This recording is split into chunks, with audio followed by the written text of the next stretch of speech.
Good evening, everybody. Welcome to another edition of Scotland at 7 with me, Gordon Ross. And joining me in the studio this evening are Sam Paton from Save Loch Lomond campaign. Welcome back, Sam. Hi, Gordon. How are you? Nice to see you back, Sam. And joining me on his usual position on the left of centre is Chris McCusker from the SNP Socialist Group. Welcome back, Chris. Good evening, Gordon. Always on the left. Always on the left. Okay, well, I'm right in the middle and I'm going to just start up with the coronavirus update. Now, as of 2 p.m. today in Scotland, there has been a total of 88,940 coronavirus tests concluded. And of these, 74,346 tests were confirmed to be negative. 14,594 tests were positive. 63 patients were in intensive care last night, with 46 of those having tested positive. There were a total of 1,005 people in hospital with confirmed COVID-19 and a further 422 suspected COVID-19 cases. This marks an increase of 57 confirmed new cases since yesterday. The number of patients in Scotland who have died from complications caused by coronavirus COVID-19 infection has now sadly risen to 2,105. This number only includes those who have died in hospital having received a positive test for the virus. The latest UK daily figures available show that 34,796 patients who tested positive for COVID-19 have sadly died from their illness, an increase of 160. This number refers to deaths in all settings and not just hospitals. Now, going to launch into our first story tonight, and I'll ask you for comments just in a moment. This first story concerns the World Health Organization chief. The World Health Organization said today that an independent review of the global coronavirus response would begin as soon as possible, and received backing and a hefty pledge of funds from China in the spotlight as the origin of the pandemic. The WHO Director General, Tedros Adhanom Ghebreyesus, made his promise during a virtual meeting of the WHO's decision-making body, the World Health Assembly, at which Chinese President Xi Jinping defended his country's own handling of the crisis. The US President Donald Trump has fiercely questioned the WHO's performance during the pandemic, withdrawing US funding after accusing it of being too China-centric, and at the same time leading international criticism of China's lack of transparency in the early stages of the crisis. Tedros, who has always promised a post-pandemic review, said that it would come at the earliest appropriate moment and to provide recommendations for future preparedness. He received robust backing from the WHO's independent oversight panel. Every country and every organisation must examine its response and learn from its experience, Tedros said, adding that the review must cover all actors in good faith. A resolution drafted by the European Union calling for an independent evaluation of the WHO's performance appeared to have won consensus backing among the WHO's 194 states. In the first report on the WHO's handling of the pandemic, the 7-member Oversight Committee said that the UN agency had demonstrated leadership and had made important progress in its COVID-19 response. Now, if I could come to you first, Sam, this evening, for your reaction to this. Now, we know that Mr. Trump has definitely got it in, as it were, for the Chinese in this particular instance, but he's not been overly praising the WHO either. He seems to be wanting to criticise everyone.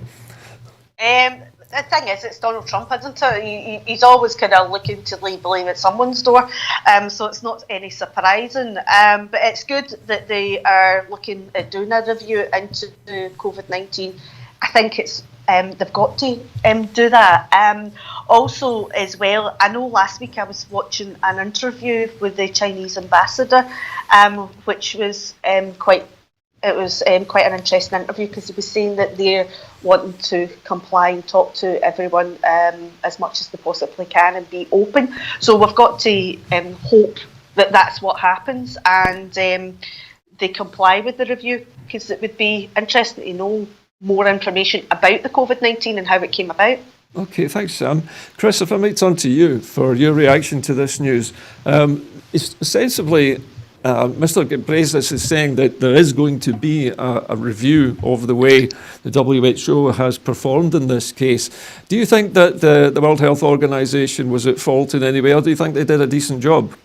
Well, I think on the whole, it seems that they have done as much as what they could, and what really should be coming out of this is transparency from everyone, just as Sam was saying there.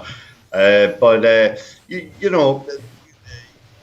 if you start to second guess the World Health Organization, then you're getting into the realms of, well, who could have done things better and what could they have done better?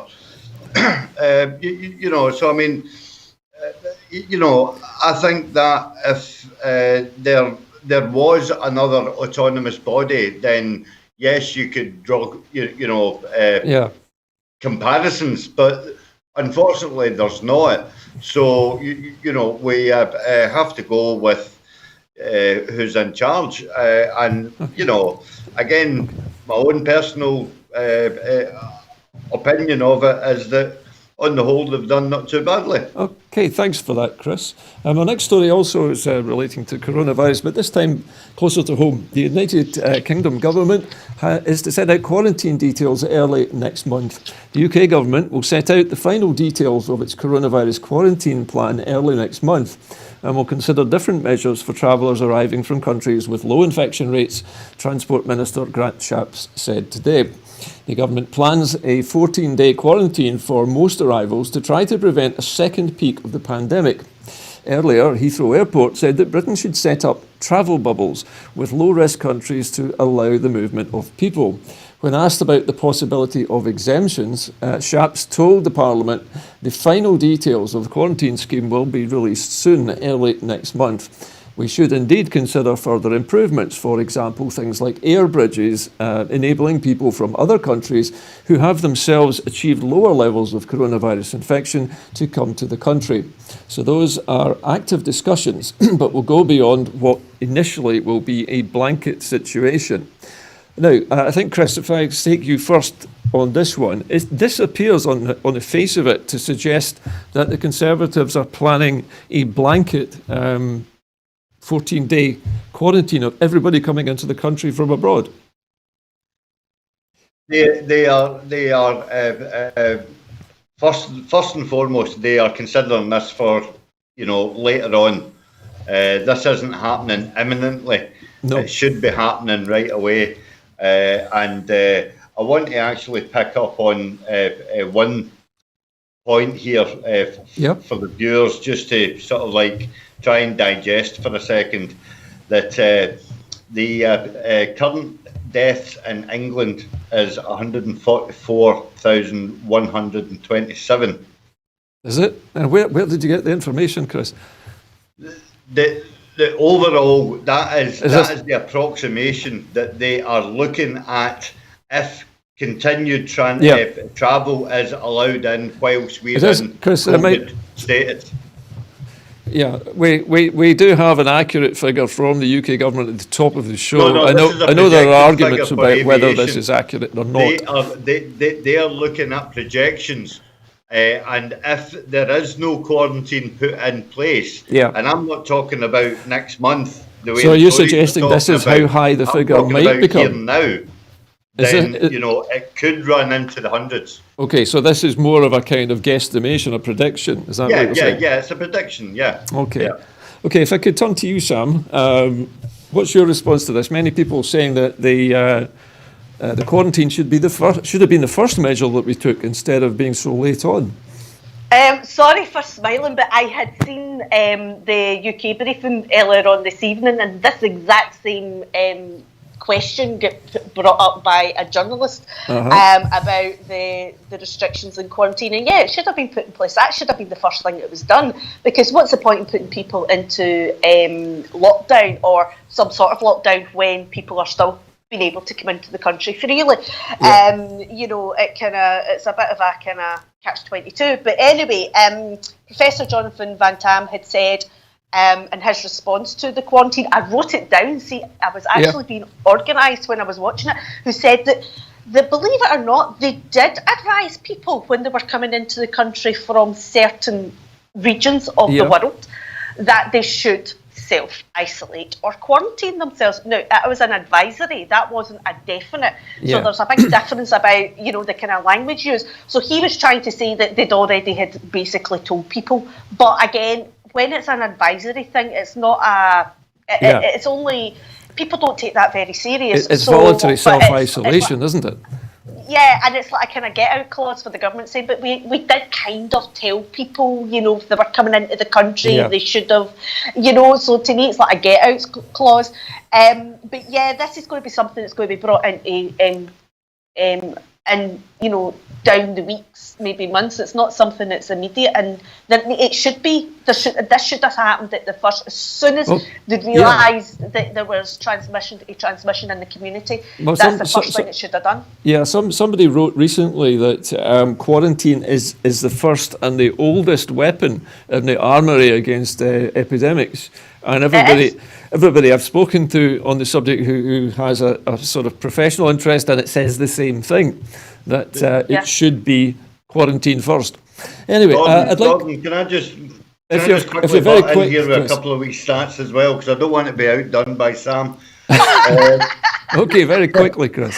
In general in Britain, right, air travel is down by 99% this year. 99% as a whole. Right?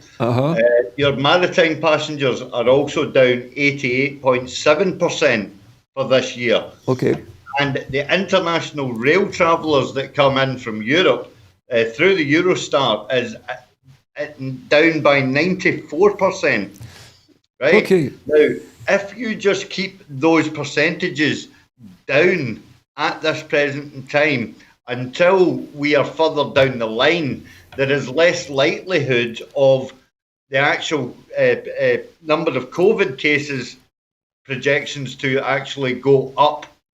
And, echoing back what Sam was saying, that this should have been done first and foremost as, part of due diligence. Okay. It's a sad day when you can actually quote Michael O'Leary saying that the proposals are idiotic and unimplementable. Well, okay, we'll take that under advisement because I need to move on to our next story this evening, which is the expansion of COVID-19 testing. Everybody over the age of 5 with symptoms will be eligible to be tested. Testing for coronavirus COVID-19 is to be opened out to everyone who is symptomatic and over the age of 5. This means that anyone who is displaying any of the 3 symptoms of COVID-19, continuous cough, a high temperature, or the loss of sense of taste or smell, will be able to book a test at a drive-through or mobile test centre. A limited number of home test kits are also available through this programme. Tests were previously available to over 65s, key workers, and anyone who needs to work and cannot do so from home. They were also available to household members of those groups. The extension in testing eligibility comes ahead of the rollout of the new test. Of the new test, trace, isolate and support approach, or TTIS, which we use to keep transmission in communities as low as possible as the country moves out of lockdown. The extension is a 4-nation UK-wide expansion of testing. The First Minister, Nicola Sturgeon, said this further expansion of testing will ensure that anyone with symptoms will be able to find out if they have COVID-19 and will therefore be able to know whether or not that they should be isolating. As well as allowing more people to have a case of COVID-19 confirmed, today's expansion will also be helpful as we build towards a strategy of test, trace, isolate and support, something that will be especially important as we start to gradually emerge from lockdown. This is vital in order to keep transmission in communities low. Now, Sam, if I might come to you first.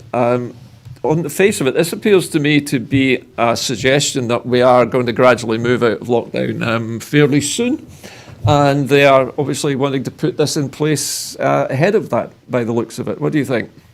Yeah, I know from today's briefing they were saying about they were going to lay out the plans on Thursday for easing us out of lockdown and, phasing the kids back to school, and what's going to have to be put in place first, and that's going to be one of it, and also the testing for anybody over the age of 5 displaying the 3 symptoms. Personally, I'm quite annoyed it's took them this long to add on the 3rd symptom, and I'm quite annoyed that they've not added on, there's a few other symptoms there. If you... what other symptoms are you talking about, Sam? Well, you've got the other symptoms of the sickness, diarrhea, there's all different symptoms, the rashes and things like that. I don't know about you, Gordon, but I downloaded an app a way back at the beginning from the St Thomas's Hospital, which is run by them with COVID, as a COVID-19, and it's basically to give them an idea of how the virus is moving around, the UK.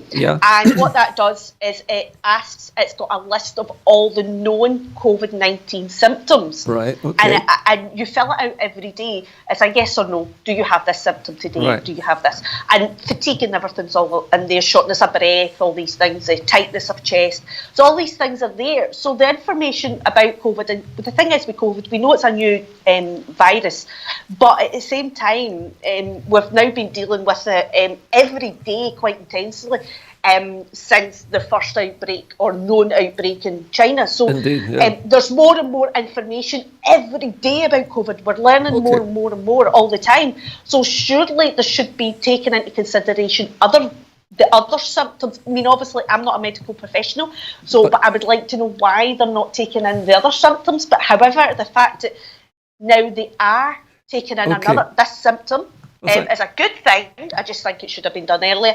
And yeah, it's good to see that more people are going to be involved in getting tests done. Okay, Sam. Listen, thanks. I'll have to stop you there. I'll give Chris a chance to respond. Problem. Chris, okay, so we're looking at testing now, knowing whether people have got the disease prior to easing the lockdown. How much of a difference do you think this will make to people, knowing whether or not they actually have tested positive? Well, I think it will go a long way to give people reassurances. But I'm speaking from my trade union hat on here, and this is an exercise primarily to set the nation's concerns at ease, but it's also looking at to unlocking the schools and stuff like that. This. The concern here is the fact that some people have been. One of the questions today was asked that somebody who was asymptomatic was tested, and the test was. I can't remember what they said, null and void, or it came back 0, but they were still displaying the symptoms. And her doctor referred her to the hospital, and the hospital said, "Yeah, you've been tested. It came back 0, but you've still got the symptoms." So, it needs to be. There has to be a high level of certainty. Yeah, I agree. I think the test is at least accurate. We now know that the tests are accurate, Chris. Well, this isn't the question that was levelled at the First Minister, and the First Minister did say that and I think she was actually backed up. I can't remember the chap's name. The he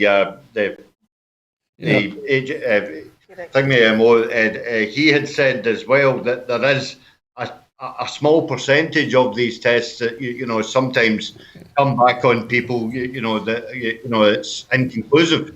Chris, I think we found that he said that the tests were 91% accurate. So they are pretty good, which is an extremely high figure. So we can be pretty sure that it's not 100%. So very, very high for this kind of test, I believe. Anyway, I'd like to move on now to something different, an aspect of the coronavirus which maybe people hadn't thought about. Emergency laws must put tenants first. The Scottish Greens housing spokesperson Andy Whiteman, MSP, will seek to improve emergency coronavirus laws today by proposing changes to protect those who rent their home. Mr Whiteman will seek to introduce a 2-year rent freeze to provide tenants with some security in a time of huge uncertainty. The Lothian MSP will also seek to ensure that no tenant can be evicted at any time as a result of rent arrears accrued during this time of national crisis. Also, emergency laws must also ease access to the contraceptive pill. Again, the Scottish Greens have called for measures to allow the contraceptive pill to be made available free from pharmacies to be included in the emergency coronavirus legislation. Currently, the contraceptive pill can only be accessed for free with a prescription from a GP. However, the party's parliamentary co-leader, Alison Johnson MSP, has claimed that lockdown measures employed to tackle coronavirus have reduced access to contraceptives, a major concern at a time when many women are in more vulnerable situations. The Lothian MSP has tabled an amendment to the bill which will introduce this change, which will be debated at the committee stage on Tuesday. Sam, if I could get you to give me a very brief reaction to this, in about a minute approximately. We have two stories, one about rents and one about the pill. What do you think? Are the Greens onto something here? First of all, rents, yeah, I agree with that. Brilliant, well done, Greens. Secondly, the pill, I'm a bit confused. As a female who's on the contraceptive pill, I'm a bit confused because I know that every year I need to go once a year and get my blood pressure taken, and that's it. Sam, I think it's the emergency contraceptive morning after pill that's being referred to. Right, okay, I think. So you're broadly in favour of both of these measures, yes? Yeah, go for it. Yeah. Okay, excellent. Chris, what about you? What's your feeling about this? Well, for the first one's relatively easy. Andy Whiteman has been a stalwart and champion the rights of tenants and stuff like that. So fair play to him. Yeah, indeed, he's well known for this, isn't he? And because I'm a single man of a certain age, I don't really have a lot to say about the pill being available. So okay. I'll pass on that one. Thank you. All right, Chris. Well, thanks for both of you for those responses. Okay, well, let's move on to something else now. A British Army veteran is facing a bill for £27,000 for an NHS hospital. A Fiji-born Commonwealth veteran who served for more than a decade in the British Army, including tours of Afghanistan and Iraq, has been told that he must pay more than £27,000 for NHS hospital bills after an emergency operation to remove a brain tumour. Hospital staff have classified Susi Rakakau, 49, as an overseas patient and therefore ineligible for free NHS care in England. He joined the British Army in 2001 and has lived continuously in the UK with his wife and 3 daughters, paying tax and national insurance since being discharged from the military in 2011. Ratakauka is recovering in a London hospital after a major brain surgery on the 30th of April. He's meant to be focusing on his physical rehabilitation, but he said he was spending most of his time worrying about how he'd meet demands for payment given that he has no savings and is the main breadwinner for his family and is currently too unwell to work. The bill is increasing by around £1,500 for every day that he remains an inpatient. On discharge from the army, Ratakauka was given an exemplary conduct record and is described as a very capable, loyal and trustworthy individual with an impeccable work ethic. The foreign national soldiers have the right to remain in the UK after leaving the army if they've served for at least 4 years, but claimants say they were discharged without being given clear guidance on how to regularise their immigration status, and most assumed that immigration process would be automatic. I think, I'll come to you with this first, Sam. This seems a terrible way to treat a man who has served the country in 2 different theatres of combat. And has been stiffed for £27,000 for what is effectively a brain operation over which he had no control. It wasn't something that he wanted to have done. It was an emergency procedure. It sounds terrible. I think it's diabolical. It's disgusting. This man, he's a member. I mean, you get the UK government always going on about the Commonwealth and everything else, blah, blah, blah. But at the end of the day, this man served. He's came to this country, served our Queen and our UK government, and he's gave 10 years of his life to service, and then, he's been treated like this. That is absolutely disgusting. It is just absolutely shocking, and you hear about this happening to veterans quite a lot, especially ones that have came from the Commonwealth. At the end of the day, it is...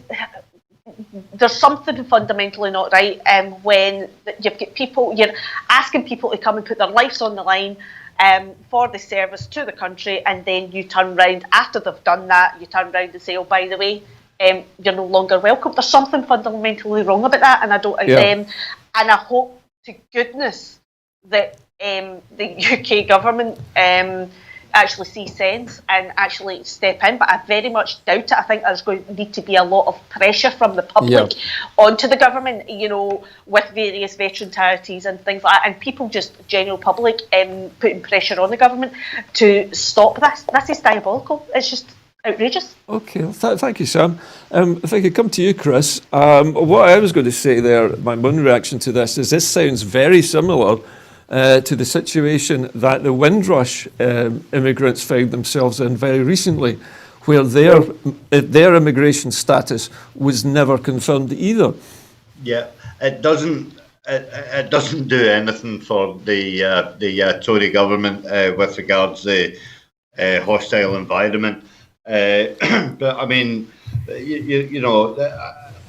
Time and time again, we have seen throughout the years that, and this gentleman's not the only one to actually take the Home Office and the Ministry of Defence to task over what ostensibly could be the fact that the proper due diligence wasn't done with regards his settlement status as a Commonwealth citizen. And, you know, it's worth saying that you know, there are nearly 4,500 armed personnel from Commonwealth countries. Yeah. And this, you know, what is by far not the isolated case. There are other cases very, very similar to this.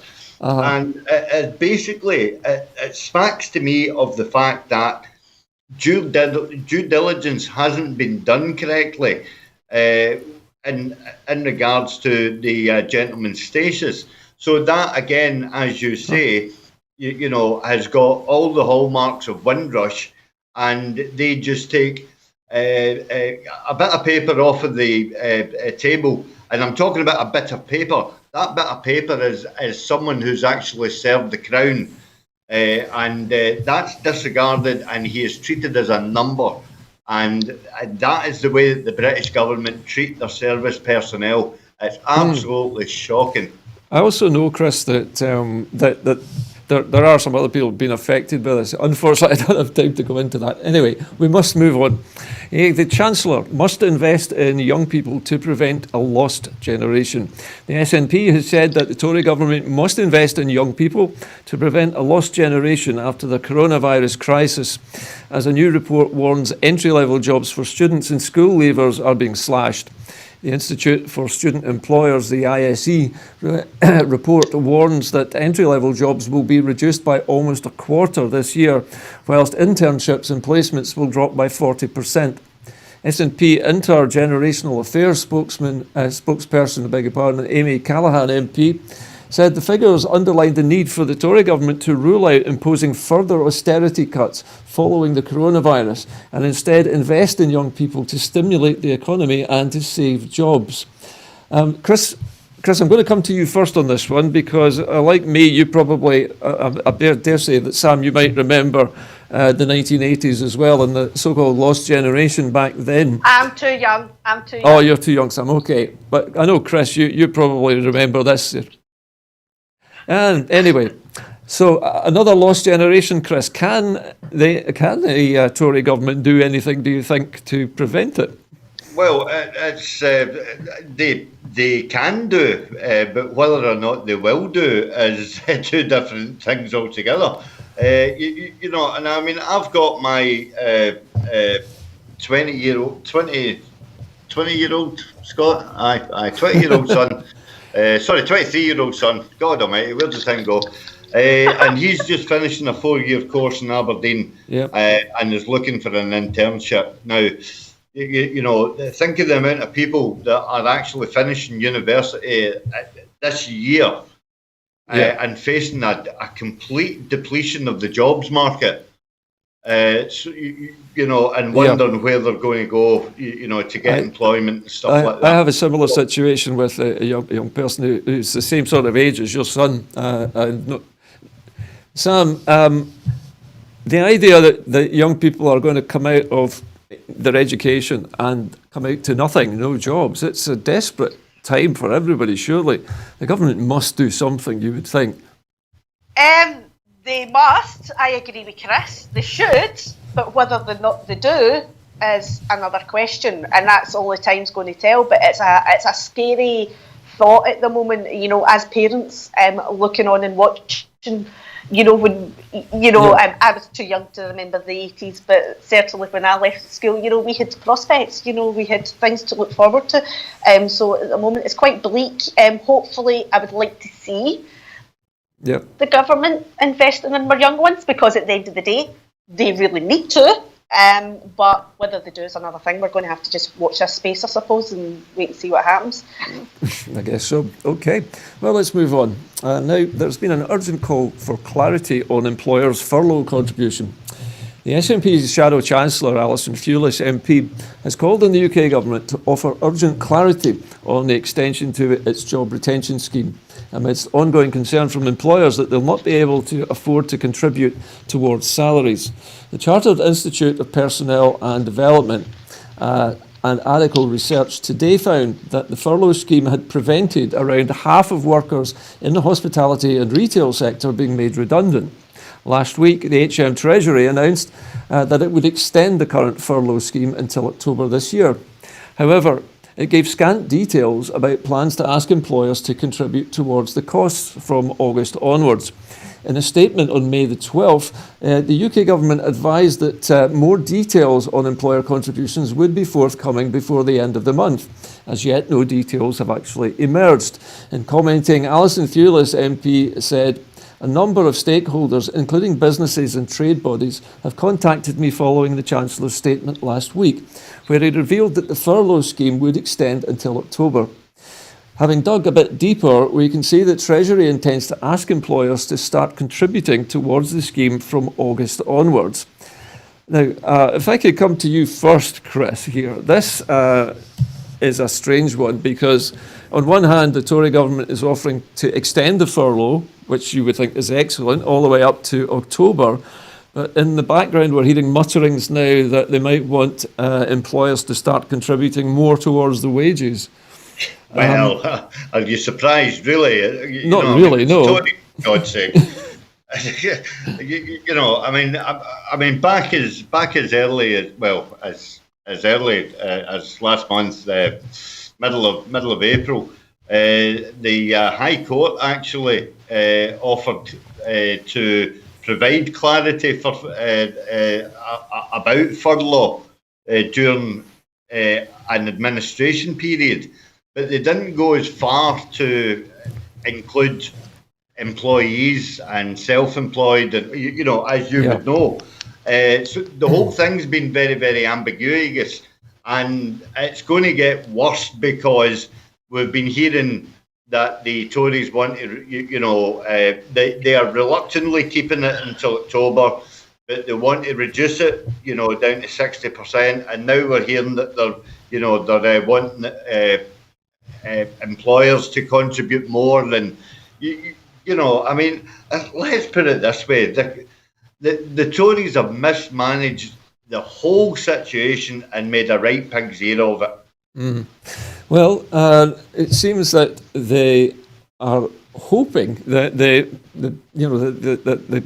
companies are going to start taking some of the load from government. Sam, have you got an opinion on this? What should happen here? The furlough is being extended. Should they be asking for more money from employers? Well, put it this way. I agree with everything that Chris just said, and how are employers meant to pay more money or pay a contribution? A lot of the companies are actually closed right now, and they are paying out money for their rent, their rates, and whatever other bills that they've still got to pay out. So how are the companies meant to pay out, especially small businesses and to medium-sized businesses, meant to make a contribution towards furlough if they're not bringing in any money? And and this doesn't surprise me with the Tories. Is they give you with one hand and take it with another hand, which is what they do. And then, but in the meantime, they cause a commotion that nobody really knows what's going on and doesn't quite understand what's going on. And it's deliberate. It's basically what they're trying to do is force people back to work when people are not feeling safe about going back to work. So your view is basically they're just causing a bit confusion to keep people confused. Yes, deliberately. Yeah, they're Okay. doing it deliberately. It'll be interesting to see what happens, but it doesn't surprise me. It's the Tories. I mean, they've made a mess of this since day one. Okay. They've not exactly been very clear. It's all been about mixed messaging from day one regarding COVID-19. But then again, the whole running of government at the moment, it's all about mixed messaging. Okay. Well, listen, thank you for that, Sam. We're going to move on to our next story now. Opposition parties are to unite against Tory plans to shut down the virtual parliament. Opposition parties have united against Tory plans to shut down virtual participation in Westminster Parliament, warning that the move would increase the risk of infection in communities and to disenfranchise Scotland. In a joint letter today, the Leader of the Commons, Jacob Rees-Mogg, and Speaker Lindsay Hoyle, the Westminster leaders of the SNP, the Lib Dems, Plaid Cymru, the SDLP, the Greens and Alliance Party say that full virtual participation must remain in order to respect public health guidance in all four nations and to ensure that MPs across the UK can represent their constituents. The letter comes as YouGov polling suggests that a clear majority of people in Scotland, 68%, and across Britain, 60%, oppose calls for MPs to return to Parliament physically, including a majority in all demographics and voting groups. Now, let me first of all start with you this time, Sam. This seems to me to be self-evident. Surely it's a much better idea for the virtual parliament to continue until such time as it's safe for them to come back. Well, I think that the virtual parliament should stay in place permanent, because I think it's a great way. It's pulled Parliament into the kind of modern era, which is so badly stuck back in the Middle Ages or whatever era. It must also save a lot of money.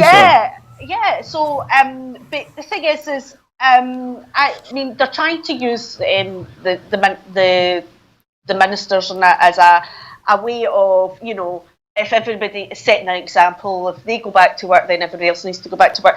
But in saying that, when it comes to the virtual parliament, I would turn around and say that if they close it down and they refuse to carry on with virtual parliament, it's basically they're starting to discriminate against ministers parliamentary ministers that work in rural areas of the United Kingdom. And I would be interested to see how they deal with that, because at the end of the day, not everybody can find. People have got families and things to juggle along with their parliamentary jobs.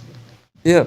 Well, listen, Sam, I'm going to cast this across to Chris now as well for his comment. Chris, you heard Sam there saying that she wants to keep this permanently if possible. Can you see that happening? Do you think that would be a good idea? I don't know if it could be kept on a permanent basis. It should be used possibly on a part-time basis, and it would also prevent people who are indisposed, shall we say, female MPs who are pregnant. We've seen before that they have lost out on votes because a person who was supposed to be co-buddying them or something like that. I'm also thinking, Chris, here about people like Ian Blackford, who lives at the other end of the nation from London. Surely it makes sense for him to have a virtual presence. I think if I'm actually reading Sam's take on this, I think, had you given Sam another couple of minutes, she would have been on to say the fact that Rees-Mogg is doing that so that he can marginalise a certain community that course. actually works in Westminster. Yeah. That so that they're not there to basically scrutinise the government, and that will allow them carte blanche to do as they like, because Rees-Mogg is demanding that this is taken away, and if people on principle, out of respect for the family, out of health and safety concerns, don't go to Westminster, the Tories will just carry on regardless. Make no mistake. Yeah. And all this grandiose dog whistling gesture of this is it's always been this way since the 1300s. It's absolute twaddle, to use one of his words. Yeah. Colloquialisms. But the one thing that I would say, it would be a complete and utter dereliction of duty if they've got this technology now to simply park it on the whim of some Tory toff who is dictating from the Orwellian time. Okay, well, thank you, Chris. I think you've made your point very clear there. Okay, we're going to move on now. A statement from the 4 UK chief medical officers on an update to coronavirus symptoms. From today, all individuals should self-isolate if they develop new continuous cough or fever or anosmia. Anosmia is the loss or change in your normal sense of smell. It can also affect your sense of taste, as the two are closely linked. We have been closely monitoring the emerging data and the evidence on COVID-19, and after thorough consideration, we are now confident enough to recommend this new measure. The individual's household should also self-isolate for 14 days as per the current guidelines, and the individual should stay home for 7 days or longer if they still have symptoms other than the cough or loss of sense of smell or taste.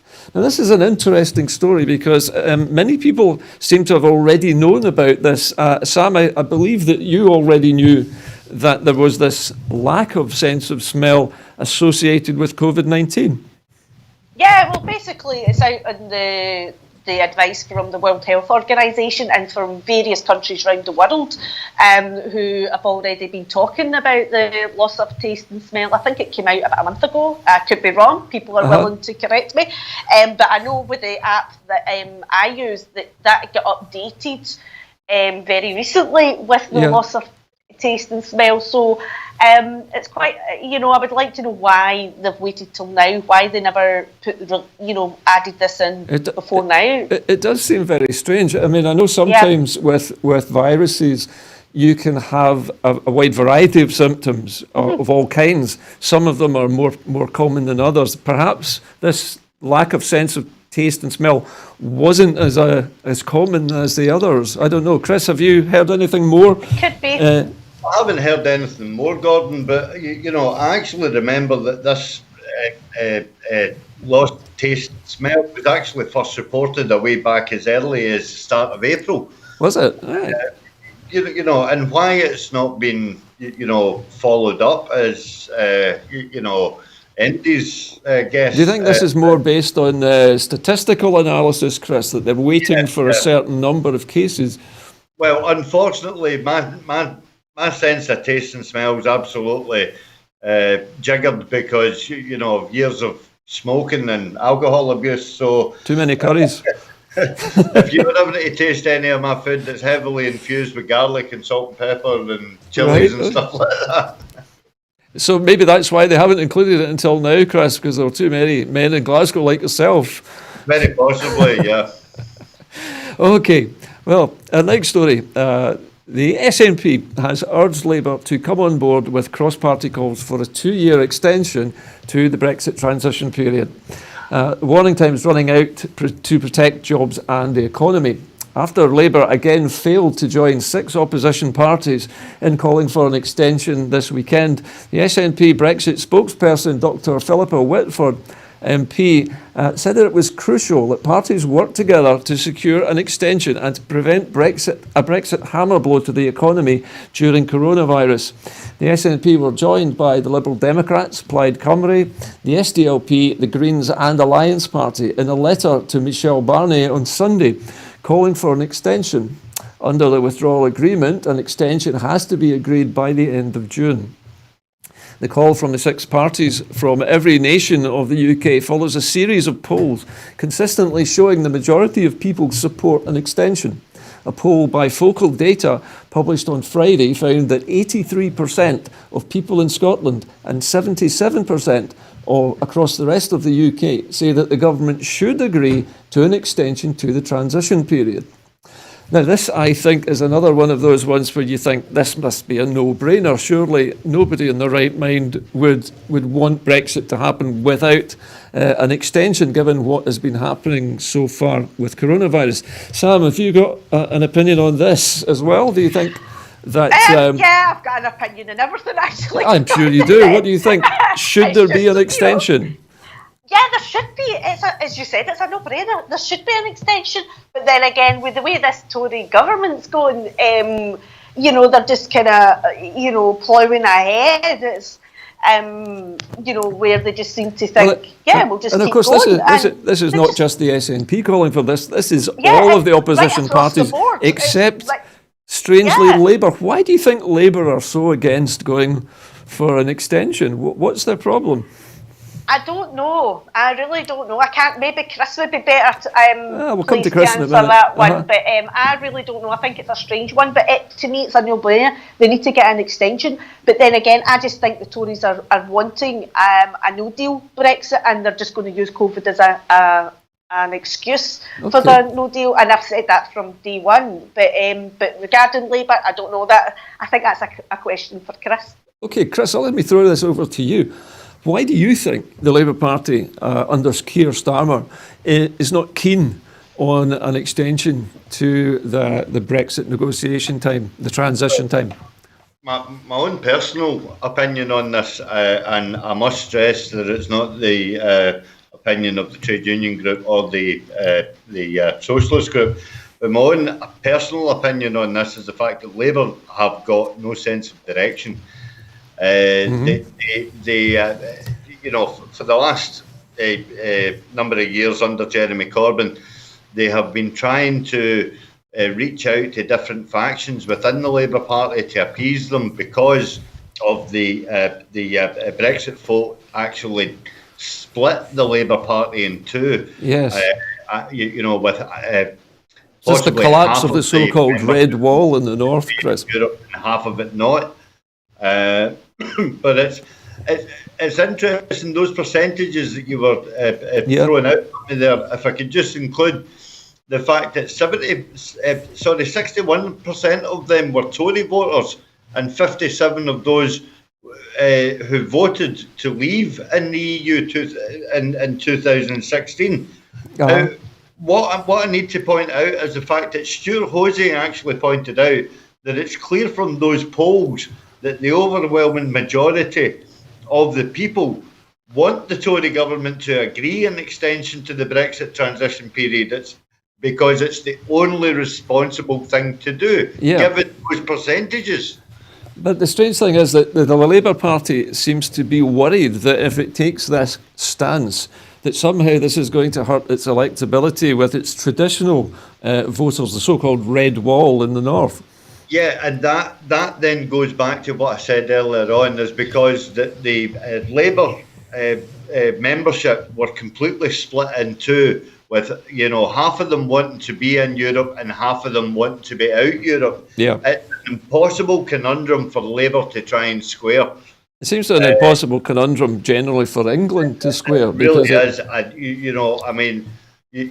What they should do, if they could possibly do it, is to go back to their membership and ask their membership again what is their thoughts at this moment in time about Europe and about Brexit before they even think about coming out with a reply. Because if they don't do that, they're going to disenfranchise the other half of the Labour benches who want to remain, and they're going to disenfranchise the other ones that want to leave. Do you know what I mean? Yeah.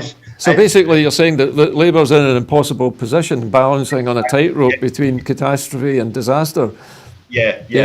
And they've absolutely got no clear sense of direction, and the only way to sort it would be to do the most democratic, socially democratic thing, would be to put it back to his membership, which was argued over the last 2, 3, 4 years that they should do this in order to get a general consensus of their membership, and Jeremy Corbyn refused to do it. Well, maybe, Chris, that we shouldn't encourage them or help them too much in this case. Anyway, I'm going to... Can I pick you up on that, actually? Because the trade union group have actually been working with the Scottish Labour to try and get them on board with the idea of Scotland in Europe, because the proportionality of Scottish Labour voters in Scotland are pro-European. Well, it's an interesting bit of information, Chris. We'll maybe do that later, another show, I think. Okay, we're going to come back to coronavirus cases, this time in Europe. Coronavirus cases in Belgium continue to fall amid a simmering political row over nurses' pay and conditions after hospital staff turned their backs on the Prime Minister during a weekend hospital visit. Nurses protesting over wages, staff numbers and a government decree that makes it possible for them to be forced to come to work turned away from the official motorcade when the Prime Minister, Sophie Wilmès, visited the Saint-Pierre Hospital in Brussels on Saturday. Politics constantly turns its back on our appeals for help, said one anonymous nurse. The Francophone state broadcaster RTBF, the teams are understaffed and the burnout rates show it. We are asking for our work to be valued and for more staff on our teams. The silent protest, images of which went around the world, came amid continuing falls in the coronavirus cases in Belgium. A spokesperson for the National Crisis Centre said on Monday that the numbers remained favourable and daily admissions to hospital in the last 24 hours reporting period have fallen to 43 compared to more than 600 a day at the peak of the crisis in late March. So let me come to you first, Sam, with this. This, again, looks on the face of it to be a good thing, but the good news is coming amidst an industrial dispute with the nurses where they're being forced to go into work. It sounds like a terrible situation for the nurses here. Yeah, at the end of the day, I mean, globally, we've been dealing with a horrific pandemic, and it's showing how much we rely on our medical staff, our frontline workers, whether it's, whatever the jobs they do, cleaners, retail, bin men, right across the board. And for them to be getting treated like this, any of them, is absolutely despicable. And I agree with them turning their back. And I think that any worker who at this moment in time has been treated as such in any country has got the right to do that. Because at the end of the day, these people are saving our lives, they're protecting us, and they are so valuable. And when you see, even with the UK government, they're talking about, there's stories of doing wage freezes and things like that. It's just absolutely despicable. And, these people they are... Belgium seems to have been pretty successful in controlling the virus. But they had 600 cases a day, and they brought it down to this low level now. But obviously the nurses are exhausted, along with the rest of the staff, and now being forced to go into work before they're ready or before it's safe. So yeah, the thing is with Belgium, in terms of the kind of nurses and that being, the thing is and it's going to happen the same here. Is our nurses and our care staff are going to be and our frontline workers are going to be absolutely exhausted emotionally and mentally and physically, and we need to have something in place to support them. And Belgium, being forced into work when they're not. Mentally, emotionally, and physically to be exhausted is despicable, and they should not be forced. They need support. They need a break. The government needs to be working alongside the the medical staff, they need a break, basically. Right. And again, I agree with them for turning their back. Okay. I would have done the same if it was myself. Right, thank you, Sam. Listen, we're a little bit short on time, Chris. I'm going to read another story for you, Chris. Let you comment on this in a moment. Italian shops, hairdressers and restaurants finally threw open their doors on Monday as the country sped up efforts to bounce back from the coronavirus crisis after a 10-week lockdown. Customers could once again sip their morning cappuccino at the bar, albeit well spaced from other clients, and public masses were allowed in churches after bishops put pressure on the government to sanction religious services, and gondolas returned to the Grand Canals of Venice. I haven't worked for 2.5 months. It's a beautiful, exciting day, said Valentino Casanova, a barman in the Cafe Canova in Rome's central Piazza del Popolo. Almost 32,000 Italians have died from COVID-19 since the outbreak came to light on February the 21st, the third highest death toll in the world after the United States and Britain.